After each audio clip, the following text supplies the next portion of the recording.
Hello दोस्तों, मेरा नाम है वरुण और आप सभी का स्वागत है मेरे चैनल माई टोटल एमएफ पर। तो दोस्तों, ये वीडियो मैं इसलिए बना रहा हूँ क्योंकि मैं एक मिड कैप म्यूचुअल फंड के अंदर लमसम इन्वेस्टमेंट करना चाहता हूँ। अभी तक मेरे पोर्टफोलियो में कोई भी mid cap mutual fund added नहीं है। तो हम चेक कर रहे हैं एक नया मिड कैप म्यूचुअल फंड जिसके अंदर हम इन्वेस्टमेंट कर सकें। तो हमने मिड कैप म्यूचुअल फंड की कैटेगरी को खोला हुआ है और 5 साल की रिटर्न के हिसाब से हम चेक करेंगे कि किस फंड ने अभी तक कितने रिटर्न्स दिए हैं। उसके हिसाब से हम इसके अंदर लमसम इन्वेस्टमेंट करेंगे। पहला है क्वांट मिड कैप फंड। तो दोस्तों, क्वांट के ऑलरेडी 3 फंड के अंदर मेरी एस चल रही हैं, तो इस फंड को मैं नहीं चुनूंगा। हम चलेंगे किसी और कंपनी के मिड कैप फंड के ऊपर। तो यहाँ पे आप चेक करो, दूसरा मिड कैप फंड निकल के आता है Motilal Oswal mid cap fund. और 5 साल के अंदर दोस्तों, इसने करीबन करीबन 42% के रिटर्न दिए हैं। फंड साइज है 12,628 करोड़ रुपए।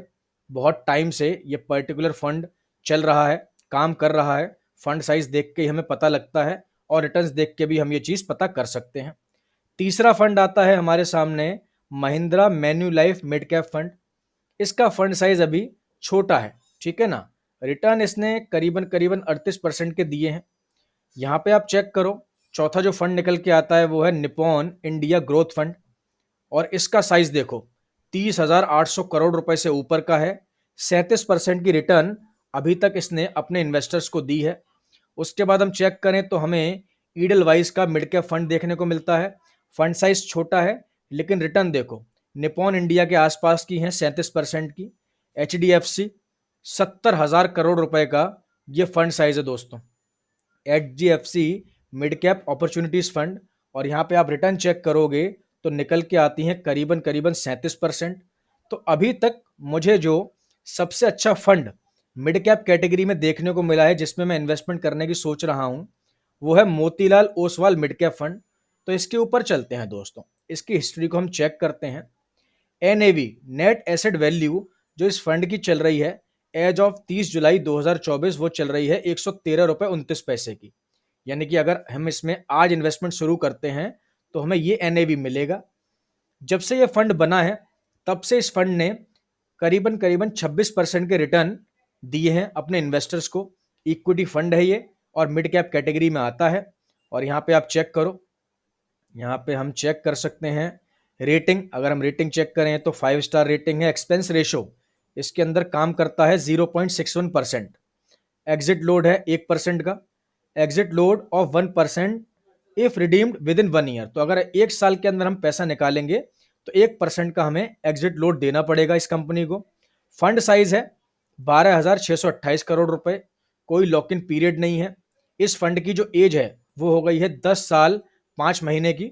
2014 3 फरवरी को यह फंड बना था, शुरू हुआ था। बेंचमार्क है इसका निफ्टी मिड कैप 150 ट्राई। और मिनिमम इन्वेस्टमेंट अगर हम SIP के थ्रू करते हैं तो 500 रुपए से शुरू हो जाएगी। लमसम से करते हैं तो 1,000 से शुरू हो जाएगी, कोई दिक्कत नहीं है। रिस्क हाई रहता है क्योंकि इक्विटी फंड है।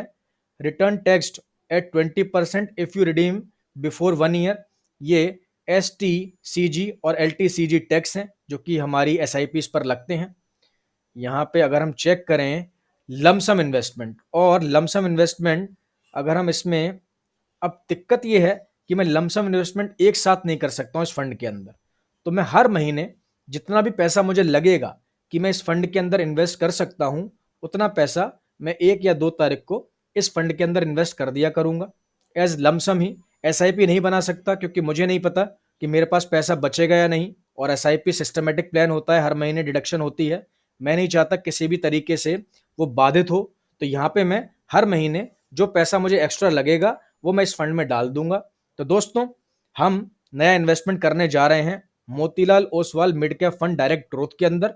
113 रुपए 29 पैसे की NAV है।